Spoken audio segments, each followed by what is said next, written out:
नमस्कार, कैसे हैं आप लोग। मैं छाया सिंह एक बार फिर से मैं जैसा कि मैंने आपको बताया था कि मेरी लाइफ में जो भी चीज़ें चल रही होंगी या हुई होंगी या जैसा मैं एक्सपीरियंस करूँगी उस टॉपिक में वीडियो बनाती रहूँगी। तो आज फिर मैं आप लोगों के बीच में एक बड़ी इन्फॉर्मेटिव वीडियो लेके आई हूँ, क्योंकि रिसेंटली मेरे बगल में रहने वाली महिला के साथ ये हुआ तो मुझे अपना दिन याद आ गया और मैंने सोचा कि सोशल प्लेटफॉर्म पे इस टॉपिक पे वीडियो बनाना चाहिए, क्योंकि जानकारी के अभाव में बहुत सारी महिलाओं को स्टार्टिंग में समझ में ही नहीं आता है कि एक्चुअल हुआ क्या उनके साथ, और बाद में केस इतना बिगड़ जाता है कि उनको सर्जरी तक करानी पड़ जाती है। तो आज मैं बात करने वाली हूँ उन नई प्रेग्नेंट वुमेंस के बारे में जिनको रिसेंटली अभी डिलीवरी हुई है, जिनको अभी बच्चा हुआ है।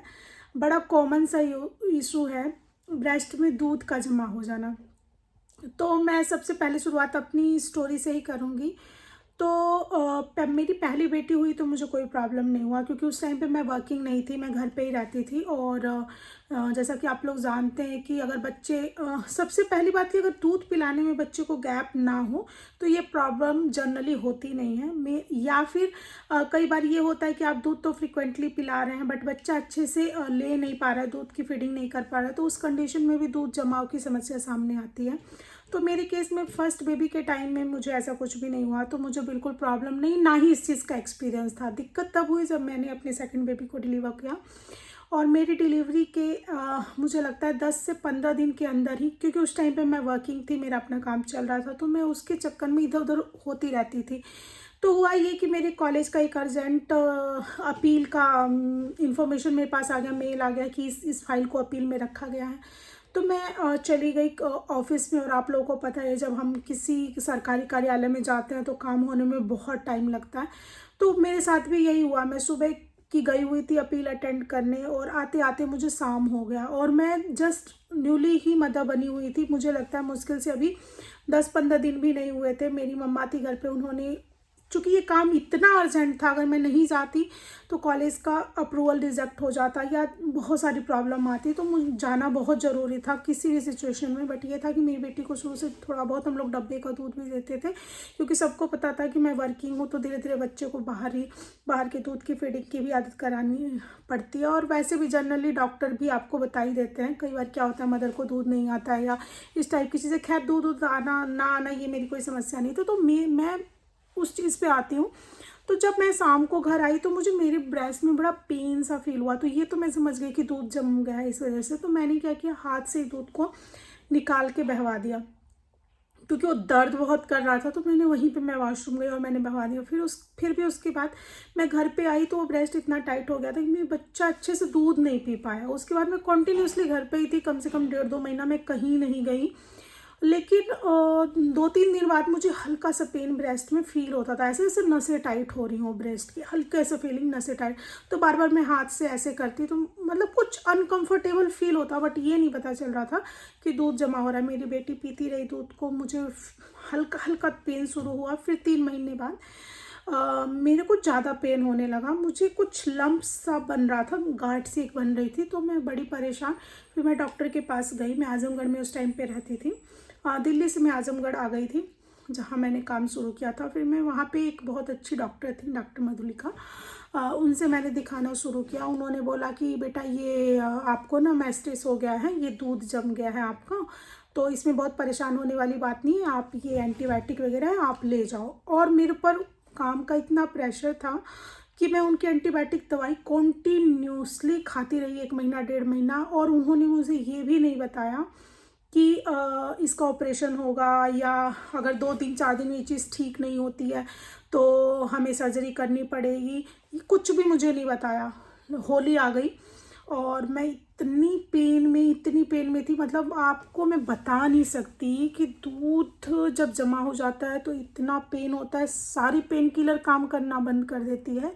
आप ये समझ लीजिए कि कोई फोड़ा है और आपके ब्रेस्ट के अंदर है। तो इससे आप आइडिया लगाइए कि कितना पेनफुल होता है। मेरी बेटी दूध पीती थी बट वो दूध में से पस आ रहा था। फिर मैं दूसरे डॉक्टर के पास गई, दूसरे डॉक्टर ने बोला हाँ इसका तो कुछ नहीं हो सकता, आप अपने हाथ से निकालने की कोशिश करो। जबकि अगर ये अच्छे डॉक्टर्स थे, ऐसा नहीं था कि मैं किसी सड़क छाप या इधर के हॉस्पिटल में गई। बस गलती मैंने ये की थी कि मैं गवर्नमेंट हॉस्पिटल में नहीं गई। मुझे उस चीज़ का बहुत पछतावा होता है। अगर मैं स्टार्टिंग में ही गवर्नमेंट हॉस्पिटल में चली जाती तो मुझे इतनी प्रॉब्लम नहीं झेलनी पड़ती। बहुत एक्सेस पेन में थी मैं। फिर उसके बाद होली की वजह से मेरे हस्बैंड घर पे आए हुए थे और कोइंसिडेंस देखिए कि जब मैंने उनको ये बात बताई तो उन्होंने कुछ वो आयुर्वेदिक पत्ते वत्ते जो होते हैं उस तरीके से जैसे ही रख के मेरी सिकाई शुरू की, मेरा दर्द और उभर गया। रात को मेरे हस्बैंड बिल्कुल परेशान, मैं दर्द से चिल्ला रही थी। मतलब आप ये समझिए कि बहुत पेनफुल वो था। फिर मेरे हस्बैंड मुझे मेदांता में ले गए। वहाँ उन्होंने बोला कि अभी डॉक्टर अवेलेबल नहीं है क्योंकि बहुत रात हो गई है। लोकल हॉस्पिटल था ये। तो फिर उसके बाद मेरे हस्बैंड बोले आप बस इतना इसको कर दीजिए कि मैं दिल्ली ले जा पाऊँ। फिर दिल्ली में गई, जो फिर वहाँ के हॉस्पिटल में हम लोगों ने दिखाया। ग्रीन पार्क में एक बहुत बड़ा प्राइवेट हॉस्पिटल है, वहाँ दिखाया। तो जब मैंने डॉक्टर को दिखाया तो डॉक्टर बोली यार ये तुमने इतनी बीमारी कैसे बढ़ा ली इसकी वजह से। तो मतलब मुझे कुछ होश नहीं रहता था। तो मतलब इतना पेन था, मैंने इतना पेन किलर, इतना एंटीबायोटिक खाया था कि मतलब जब मेरे हस्बैंड मुझे आजमगढ़ से दिल्ली ले गए, मुझे रास्ते का कुछ भी याद नहीं कि मैं कैसे गई, मैंने क्या खाया क्या पिया, मुझे कुछ भी याद नहीं। मुझे मतलब चीज़ें याद तब से रहना शुरू हुई जब मेरा मतलब ऑपरेशन हो गया। फिर जैसे डॉक्टर ने वहाँ दिल्ली में मुझे देखा, बोले ये तो बहुत बेकार चीज़ है, आप इसका तुरंत ऑपरेशन करा लीजिए। तो मेरा तुरंत ऑपरेशन हुआ और जैसे ही वो ऑपरेशन हुआ, जैसे दूध की पैकेट फाड़ते हैं और दूध निकलता है, वैसा ही मिक्स पस और सड़ा हुआ दूध बदबूदार निकला। फिर उसके बाद डॉक्टर, मेरी बेटी अभी 3 महीने की थी और डॉक्टर ने दूध सूखने की दवाई दे दी। अगर दोबारा से दूध बनता तो वो घाव भर नहीं पाता। तो उन्होंने प्रॉपर ब्रेस्ट पे एक चीरा लगाया। वो भी इतना पेनफुल था क्योंकि आपको हाफ एनेस्थीसिया दी जाती है, लोकल एनेस्थीसिया दी जाती है। तो आपको पता होता है कि आपके साथ क्या हो रहा है।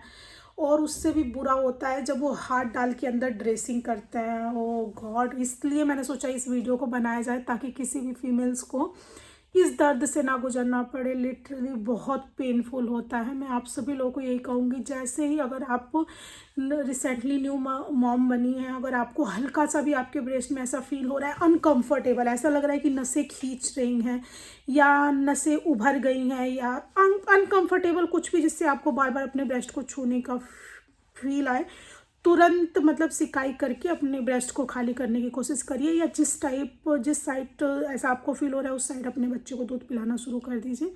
अदरवाइज़ आगे जाके बहुत प्रॉब्लम होती है। तो मैंने इस पेन को महसूस किया है, तो मैंने सोचा कि ये बहुत एक इम्पोर्टेंट वीडियो टाइप का है, तो मैं आप लोगों के बीच शेयर करूं। तो अगर आप लोगों को ऐसी ऐसी जानकारी अच्छी लगती है तो मेरे चैनल को लाइक शेयर सब्सक्राइब करना ना भूलें। बाय।